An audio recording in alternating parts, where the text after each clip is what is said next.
आप शुरू करें। बोलो श्री प्राणनाथ प्यारे की जय। बोलो श्री सतगुरु महाराज की जय। सागर ग्रंथ के पहले प्रकरण की शपथ। देखो 64 थम चबूतरा, रंग नंग अनेक अरस, नाम लिए ना जाए रंगों के, रंग एक पे और सरस। हे साथ जी, जो 64 खंभों से सुशोभित उस गोल चबूतरे की शोभा को देखिए, जिसमें परमधाम के अनेक रंगों के नंग झलका रहे हैं। वहां तो इतने मतलब अनंत रंग हैं कि उनके नामों का वर्णन हो ही नहीं सकता।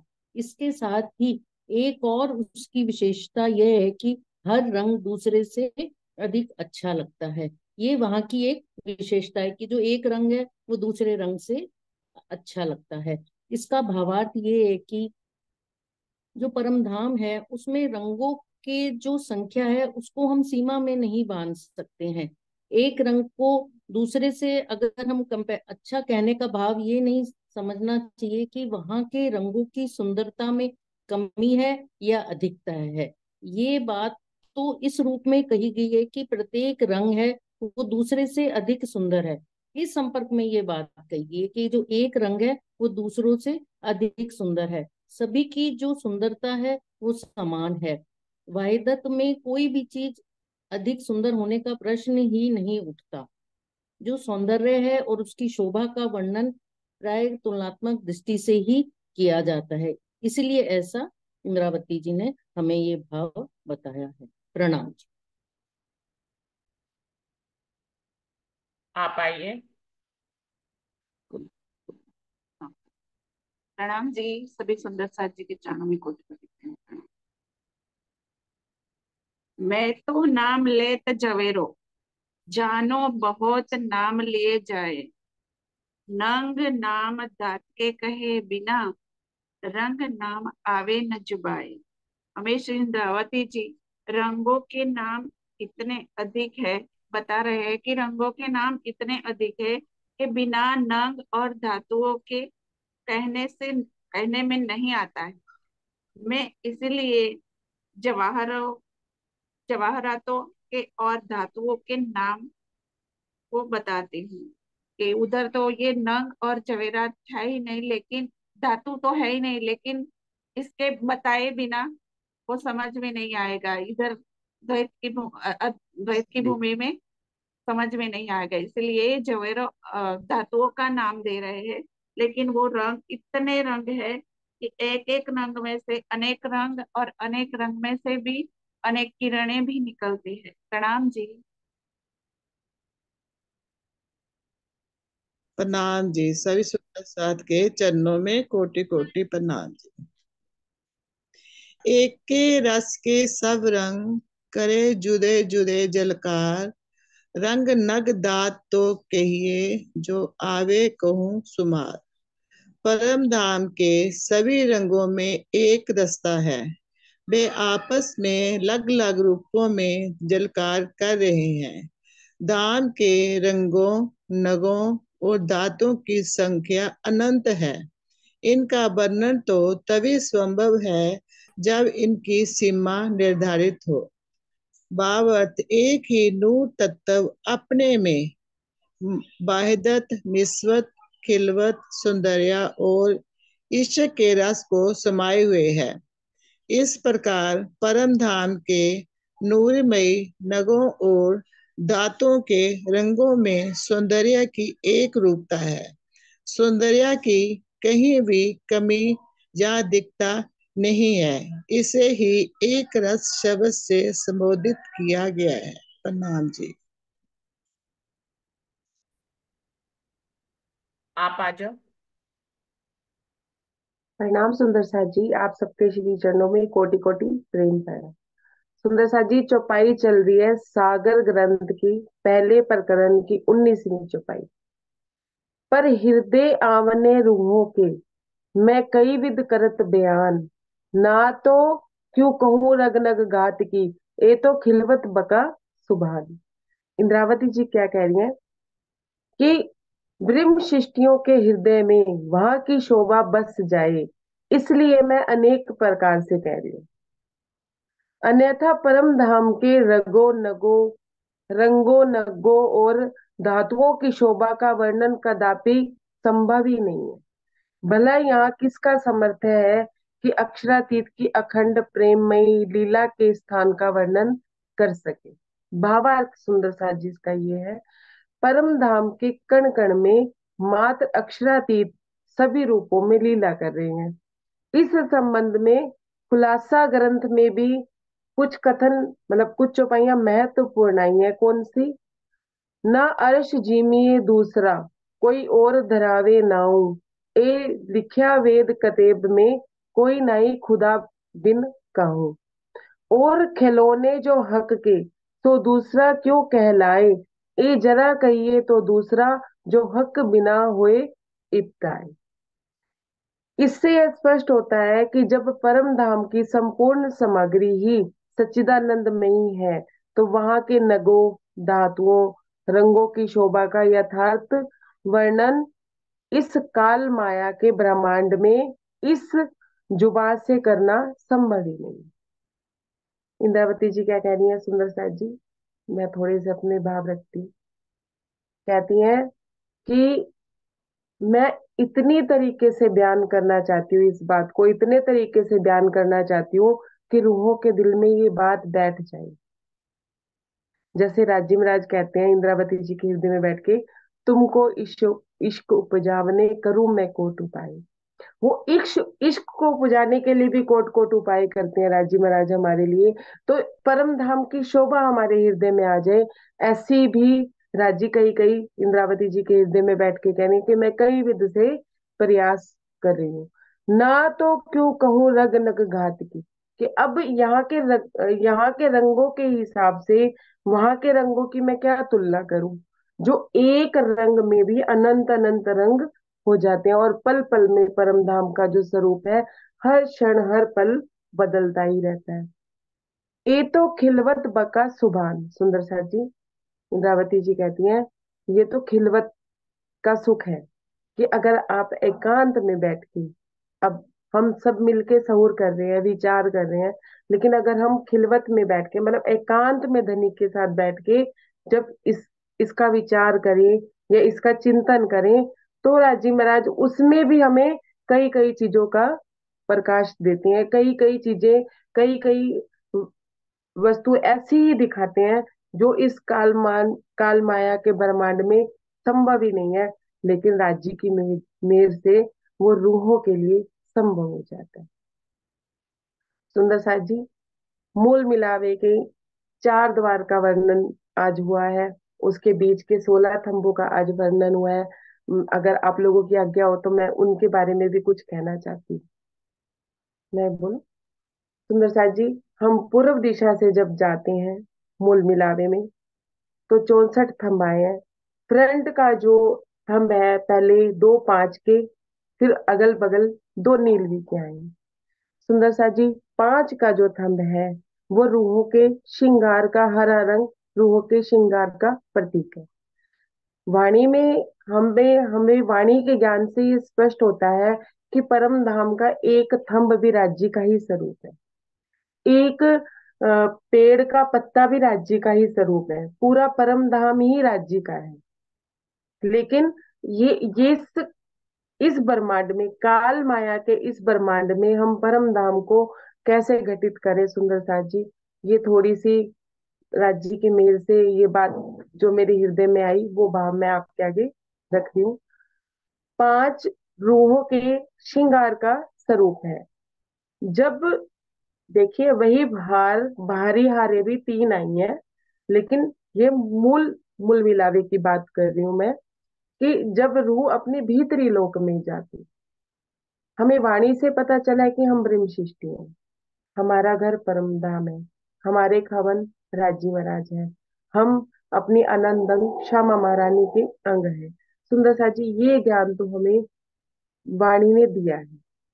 उसके अलावा जब हम एक पढ़ा लिखा जो राज्य ने ज्ञान दिया, ठीक है, लेकिन उसके भी अपने भीतरी लोक में जाके जब हम देखते हैं कि हम कौन है वाकई में ही। क्या वाकई हम ब्रह्मशिष्टि हैं? और अगर है तो फिर हमें परम धाम दिखाई क्यों नहीं दे रहा? और अगर हमारी निस्बत है तो दिखाई क्यों नहीं दे रहा है? और अगर दिखाई नहीं दे रहा है तो फिर मुझे ये ज्ञान मिला ही क्यों? मुझे वाणी मिली ही क्यों? दुनिया के और भी संसार के व्यक्ति हैं जिनको वाणी का पता ही नहीं है, उन्हें परम धाम 25 पक्ष का पता ही नहीं है।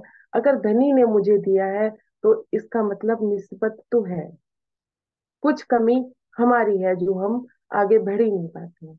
तो सुंदर साथ जी, जब रूह भीतरी लोक से अपने आप को राज्य की अंगना मान के मोल मिलावे में जाती है, तो दाएं बाएं दो थंब जो नीलवी के हैं उसे धनी का इश्क कहा गया है। नीला रंग धनी के इश्क से परिपूर्ण है। जो रूह धनी के पास जाती है एक अंगना बन के, निवाया होके, नम्रता से, विनम्र प्रार्थना करते हुए, तो धनी अपने इश्क के सागर उस पर लुटाते हैं। सुंदर सा जी, वाणी में चौपाई है, करनी माफक कृपा, कृपा माफक करनी। जैसा रूह बल करती है, जैसा रूह चाहती है, धनी उसको वैसा ही मन चाहा फल देते हैं, वैसे ही मन चाही वायदा देते हैं। सुंदर सा जी, उसके अपोजिट में दो नीलगी के थंब पश्चिम दिशा में, और दाएं बाएं पांच के थंब आए हैं। जब रूह निकलती है तो धनी उसके ऊपर इश्क सागर लुटाते हैं। और जब दूसरी दूसरे दरवाजे में, पश्चिम दिशा के दरवाजे में, जब धनी हम पे इश्क सागर लुटाते हैं तो रूह का श्रृंगार धनी माफक होना शुरू हो जाता है, रूह का श्रृंगार ही बदल जाता है। देखिए सुंदर साथ जी, क्या थे हम पहले जब हम राज्य में नहीं थे? सुंदर साथ काफी टाइम से रहनी करने की कोशिश करता है पर हो नहीं पाती है। जब धनी की मेहर होती है तो वो रहनी भी हो जाती है, वो परम धाम भी दिखने लगता है, परम धाम की वायदत भी दिखने लगती है, सब दिखता है सुंदर साथ। इधर उत्तर दिशा में दो थंब मानिक के, सॉरी, दो थंब पुखराज के, और दाएं बाएं मानिक। सुंदर साथ जी, पीला रंग एक दिली का प्रतीक। जब रूहों के गुण अंग इंद्रियां रज तम सत सब अंदर से भीतरी लोक से एक ही दिल्ली में आ जाते हैं। मैं 12,000 सखियों की बात नहीं कर रही हूँ सुंदर सा जी, मैं अपने ही भीतरी लोक में जो हमारी गुण अंग इंद्रियां, जो भोग प्रवृत्तियां, सब इस संसार को ना भोग के सिर्फ धनी को ही देखना चाहती है, जब वो एक दिल्ली में आ जाती है तो माणिक लाल रंग रूहों के श्रृंगार का राजी श्यामा जी के स्वरूप का आता है, तो वो राजी श्यामा जी के स्वरूप को देखने लगती है। सुंदर सा जी, इसके अपोजिट वही दक्षिण दिशा का द्वार, जहां दो थंब मानिक के और दाएं बाएं पुखराज के आए हैं। ऐसे ही धनी जब मेहर करते हैं रूहों पे, और रूह के हृदय में राजी शर्मा जी का स्वरूप विराजमान होने लगता है, खड़ा होने लगता है, मूल स्वरूप से जब वो जुड़ने लगती हैं सदगुरु को पाकर, उसके बाद जब वो मूल स्वरूप से जुड़ती हैं तो रूहों की गुण इंद्रियों में ऐसा स्वाद लगता है कि वो राज्य के अलावा किसी को देखना ही नहीं चाहिए। सुंदर सा जी, बीच के 12 जो थंब आए हैं सब वो अलग अलग परिस्थिति है। हीरा निर्मलता का प्रतीक है, लसनिया और स्टिकता और दृढ़ होती चली जाती है। इस तरह से कभी वो धनी के श्रृंगार का जो रंग आपस में रेजा रेज होते हैं, तो वो रूह हर समय तो नहीं, लेकिन कितना भी समय उसके पास होता है, जितना भी समय वो अपने धनी को दे सकती है, ज्यादा से ज्यादा समय वो अपने शर ब्रह्मांड को ना देके वो धनी के इन्हीं नगों के, थंबों के, या इन्हीं रंगों की रेजा रेज में ही मस्त रहती है। इसी सर्वरस सागर की भी एक झलक कहते हैं कि धनी उसके ऊपर मेहर के सागर इतने लुटा रहे होते हैं सुंदर सा जी की वो रूह अपने जीवन को ही सार्थक करके इस 25 पक्ष परम धाम को देखती है, राजी श्यामा जी के स्वरूप को देखती है। तो फिर वो जैसे जैसे वाणी में पढ़ती है तो वाणी उसकी गवाही के रूप में हो जाती है। सुंदर सा फिर वो आगे अपनी रूहों को भी, ए सुख देव ब्रह्मशिष्ट को, तो मैं अंगना नाच, फिर अपनी साथ वाली रूहों को भी वो सुख देती है और गवाही देती है कि हाँ परम धाम है और हम देख सकते हैं, बस थोड़ी सी मेहनत की जरूरत होती है। प्रणाम सुंदर साहब जी। प्रणाम जी।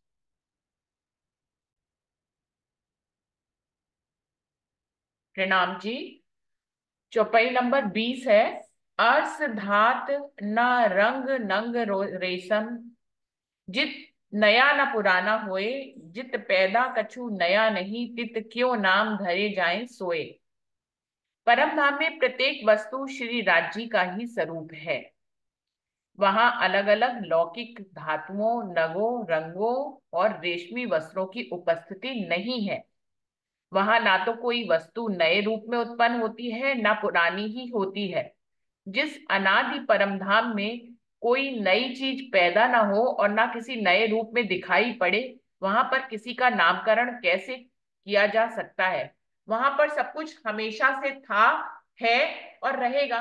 तो वो कह रहे हैं फिर उसका नामकरण कैसे किया जाए। जब हमारे घर में नया कोई पैदा होता है तो हम उसका नामकरण करते हैं। हमारे घर में कोई नई चीज आती है तो हम उसका नामकरण करते हैं। तो वो कह रहे हैं कि परम धाम तो अनादिकाल से है और हमेशा से है। वहां कुछ नया नहीं होता है, कुछ पुराना नहीं होता है। तो जो हमेशा से शाश्वत है और राज्य की नूर की शोभा का है, उसको हम कोई नाम कैसे दे सकते हैं। फिर भी वो इंद्रावती जी कहेंगे आगे कि मैं आप लोगों को समझाने के लिए यहाँ की भाषा में नाम देती हूँ। आप जब परम धाम का चित्वन करेंगे तो वहां कोई नाम नहीं आएगा। मैंने राजन स्वामी की जितनी भी चितवनी की वीडियो सुनी है, उसमें उन्होंने हमेशा यही कहा है कि जब जब हम नाम से चितवनी करते हैं तो वो चितवनी हमारे मन की होती है। जैसे कि हमने मान लीजिए यही सोचा कि राज्य का मुखार बिंद है, तो हमारे मन में क्या आ गया, मुखार बिंद। ये शब्द भी अगर आ गया तो ये कालमाया का ही तो शब्द है सुंदर साथ जी।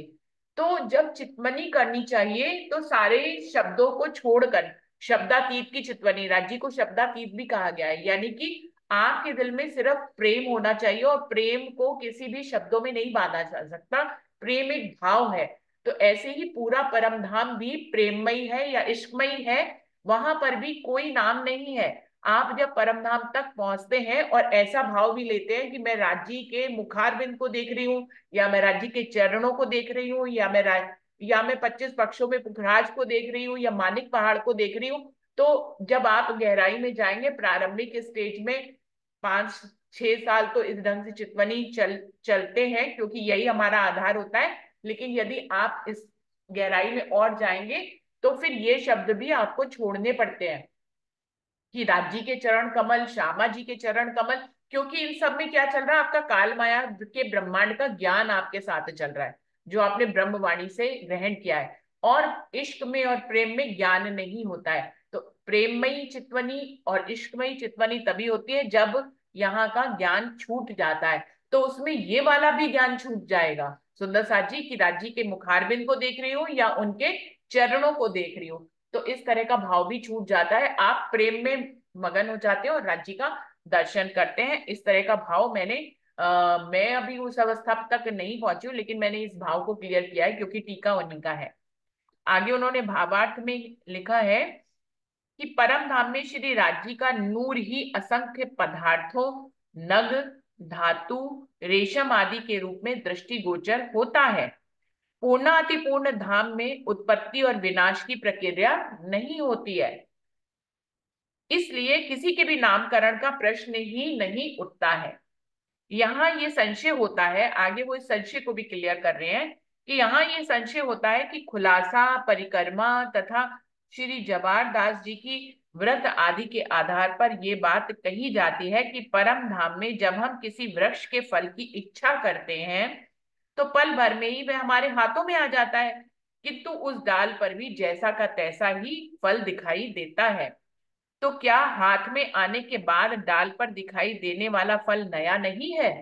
ये संशय उत्पन्न हो सकता है हमको, इसको वो क्लियर कर रहे हैं, क्योंकि वहां तो कुछ नया और कुछ पुराना होना नहीं है। तो फिर एक फल जो वृक्ष पे लगा है वो वृक्ष पे भी लगा है, लेकिन आपने भाव लिया तो आपके हाथ में भी आ गया। तो इनमें से कौन सा नया है, वृक्ष वाला नया है या हमारे हाथ में जो आया वो नया है।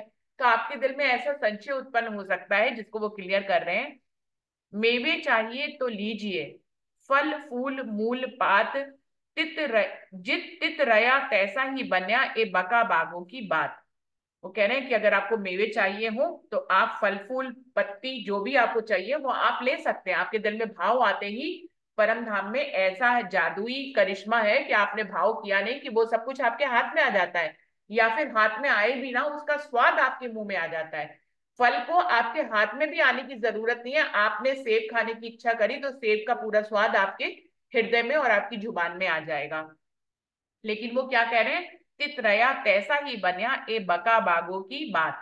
लेकिन परम धाम में जो फल की आप इच्छा करते हो वो फल, चाहे उसका स्वाद या वो फल आपके हाथ में आ जाता है, लेकिन वो वृक्ष पे वैसा ही बना रहता है।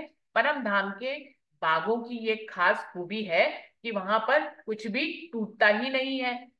काल माया के ब्रह्मांड में भी द्रव्य की अविनाशिता का सिद्धांत माना जाता है, जिसके अनुसार द्रव्य मूलतः नष्ट नहीं होता बल्कि ऊर्जा में रूपांतरण हो जाता है। जैसे कि लकड़ी को जलाने पर वह राख में बदल तो जाती है, किंतु लकड़ी का कुछ अंश ऊर्जा, ऊष्मा या प्रकाश में परिवर्तित हो जाता है। इस स्थिति में सामान्य रूप से यही कहा जा सकता है कि लकड़ी नष्ट हो गई, पर वास्तविकता ये है कि उसका वर्तमान स्वरूप अवश्य नष्ट हो गया है, किंतु मूल स्वरूप नष्ट नहीं हुआ है। द्रव्य से निकलने वाली ऊर्जा उचित परिस्थितियों में पुनः द्रव्य का रूप धारण कर लेती है। तो वो कह रहे हैं कि यहाँ पे भी, इस ब्रह्मांड में भी ये नियम चलता है कि कोई भी चीज आपको लगता है कि वो नष्ट हो रही है, पर वो नष्ट नहीं हो रही होती है। सुंदर साथ जी, उसका एग्जाम्पल उन्होंने दिया है कि जब हम लकड़ी को जलाते हैं तो वो राख बन जाती है, तो लकड़ी का रूप बदल गया, लेकिन लकड़ी अपने आप में खत्म नहीं हुई, वो राख के रूप में परिवर्तित हो गई है। तो आप देखें कि यहाँ पे भी उसका विनाश नहीं हो रहा है। काल माया का यह ब्रह्मांड अव्याकृत के स्वप्न का परिणाम है। अव्याकृत से लेकर सत स्वरूप तक एक ही नूरमयी तत्व क्रीड़ा कर रहा है। वहां इच्छा मात्र से कोई भी वस्तु पल भर में दृष्टिगोचर हो जाती है और अनंत काल तक बनी रहती है, किंतु काल माया का यह ब्रह्मांड स्वप्न का है, जिसके कारण यहाँ की प्रत्येक वस्तु का रूप नश्वर है। तो काल माया में हर चीज को नश्वर कहा जाता है। इसके विपरीत परमधाम में अक्षरातीत का नूरमयी स्वरूप ही सर्वत्र लीला कर रहा है। वहां के कण में ब्रह्म रूपता है। इसलिए लीला रूप में यदि किसी वस्तु की इच्छा हो तो वह दिखाई भी देती है और उसका रसास्वादन भी किया जाता है, किंतु उसके मूल या वर्तमान स्वरूप में किसी भी प्रकार की विकृति नहीं होती है, क्योंकि परमधाम या परब्रह्म स्वयं में पूर्णा अति पूर्ण है। तो वो कह रहे हैं कि वहां पर यही नियम लागू होता है परम धाम में, कि आपको किसी फल को खाने की इच्छा है तो वहां पर क्योंकि विनाश नहीं होता है, इसलिए वो फल वृक्ष पर अपनी जगह बना रहता है और उसका स्वाद आपके दिल में आ जाता है। आपको वृक्ष को फल को तोड़कर खाने की जरूरत नहीं रहती परम धाम में। सुंदर साथ जी, जैसे कि हम चितवनी में क्या लेते हैं, हम कालवाया के ब्रह्मांड के हिसाब से चितवनी करते हैं, क्योंकि हमारी मनचित बुद्धि अहंकार कहाँ के हैं, यहीं के ही है। तो हम ऐसा सोचते हैं कि हमको तो फल अगर खाना है, सेब खाना है या अंगूर खाना है तो हमें तोड़ना पड़ेगा, लेकिन परम धाम में वो कह रहे हैं तोड़ने का भाव नहीं है। सुंदर साथ जी, तो आप चितवनी करें तो इसी ढंग की करें, इतनी गहराई से चितवनी करें कि वहां पे आपको तोड़ने का भाव ना आए।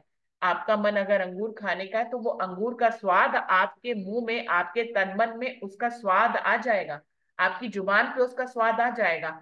आप पूरी तरह अंगूर के स्वाद में तो डूब जाएंगे, लेकिन अंगूर अपनी जगह से नहीं खत्म होएगा, वो वृक्ष पे वैसा ही बना रहेगा। तो इसलिए वह कह रहे हैं कि वहां पर वर्तमान स्वरूप में कोई भी विकृति नहीं होती है। उनकी शोभा, शक्ति, लीला और आनंद आदि में नाम मात्र के लिए भी न्यूनता नहीं आ सकती है। अगर अंगूर टूट ही गया तो फिर अंगूर आपके पेट में चला गया तो अंगूर तो खत्म हो गया, लेकिन ऐसा भाव परमधाम में नहीं है। इसलिए अंगूर अपनी जगह बना रहता है और आपके मुंह में भी स्वाद आ जाता है। इसलिए तो धर्म ग्रंथों में भी कहा गया है, उसका अर्थ उन्होंने किया है कि अर्थात सच्चिदानंद पारब्रह्म पूर्ण या अनंत आनंद के स्वरूप हैं। उनके प्रेम, आनंद और तेज से यह संपूर्ण परमधाम भी वैसा ही है। उस अनंत परमधाम में यदि अनंत जोड़ा जाए या निकाला जाए तो अनंत ही बचता है। तो वहां पर कुछ भी ना तो कम होता है ना ही ज्यादा होता है।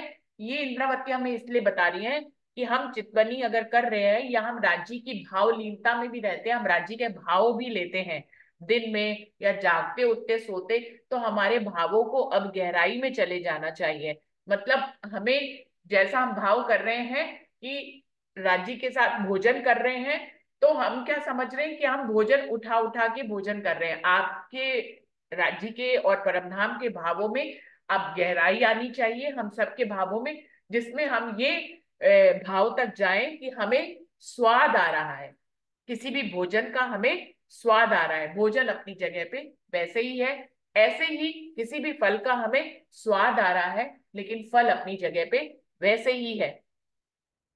तो अक्षरातीत का भी स्वाद हमें ऐसे ही लेना है, चाहे परम धाम के बाग बगीचों का, फल का या भोजन का, किसी भी चीज का हम स्वाद लें, ऐसे ही राज्य के नख से शिक तक के स्वरूप का भी हमें स्वाद और रस ही लेना है।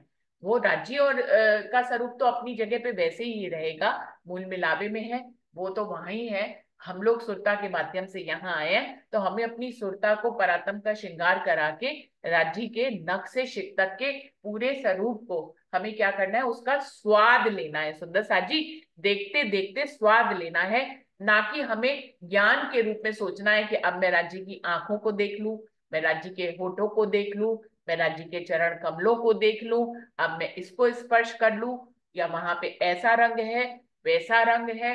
इस तरह के भाव प्रारंभिक अवस्था में आने चाहिए।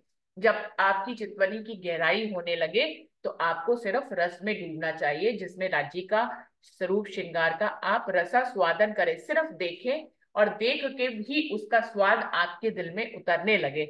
और इस तरह का कोई भी ज्ञान की बात आपके हृदय में ना आए कि मैं राज्य के नैनों में देखूं, या मैं राज्य के गालों को देखूं, या मैं उनके घुंघराले बालों को देखूं। तो ऐसा भाव ना आए, क्योंकि ये भी सबके है, एक ज्ञान का ही प्रतीक है, जो यहाँ के ही शब्दों में इंद्रावती जी ने हमारे दिल में उतरने के लिए यहाँ के शब्दों का प्रयोग करके ज्ञान को एक कुलजम स्वरूप साहब में संग्रहित किया है। पर जब आप असल परमधाम की रूह हैं और असल रूप में राज्य का दीदार करना चाहते हैं या उनका रसा स्वादन करना चाहते हैं, तो आपके भावों में ज्ञान नहीं प्रेम होना चाहिए। और उस प्रेम से जब आप राज्य के स्वरूप को आत्मसात करेंगे तो उसका स्वाद, उसका प्रेम का जो रस है वो आपके दिल में खुल जाएगा, और वो कहीं ना कहीं आप उस प्रेम को अनुभव करेंगे। वो किसी भी कण के रूप में अनुभव हो सकता है, आपके दिल में कुछ अलग सा होने लग जाएगा। कैसा, इसको कैसे बताएं कि कुछ होता है जिसको सिर्फ रस के रूप में ही वर्णन किया जा सकता है, उसको किसी शब्द के रूप में वर्णन नहीं किया जा सकता है। वो रस जो है वो धीरे धीरे आपके दिल में आता है। चाहे चितवनी में बहुत ज्यादा आप आगे नहीं भी पहुंचे हैं, मैं कह रही हूँ, जैसे कि हम सबकी स्थिति है, हम राजन स्वामी की अवस्था में नहीं पहुंचे, वो अपनी अवस्था के हिसाब से मान लीजिए वर्णन भी करते हैं, तो हमें लेकिन उनके इशारों मात्र को समझकर हम भी रस ले सकते हैं। तो राज्य की मेहर सबके ऊपर होती है, उनको मालूम है कौन सी रूह पीछे है, कौन सी रूह तपस्या करके आगे निकल गई है, कौन सी रूहें ऐसी हैं जो तपस्या नहीं भी कर सकती है। हम सब उतनी तपस्या नहीं कर सकते ना सुंदर साजी, हम फैमिली में रहते हैं तो हम उतनी तपस्या नहीं कर सकते। तो हमें ये नहीं सोचना चाहिए कि हम राजन स्वामी जैसे तपस्या नहीं कर सकते तो हमारे दिल में राज्य के प्रेम का रस नहीं उतर सकता। राज्य के प्रेम का रस हमारे दिल में भी उतरेगा। राज्य ने ही तो उनको तपस्वी बनाया है, हमें पारिवारिक बनाया है, तो इसमें हमारा कोई रोल नहीं है सुंदर साथ जी कि हम सोचे कि हम संसारिक हैं या हम परिवार में रहते हैं तो हम उतनी तपस्या नहीं कर सकते।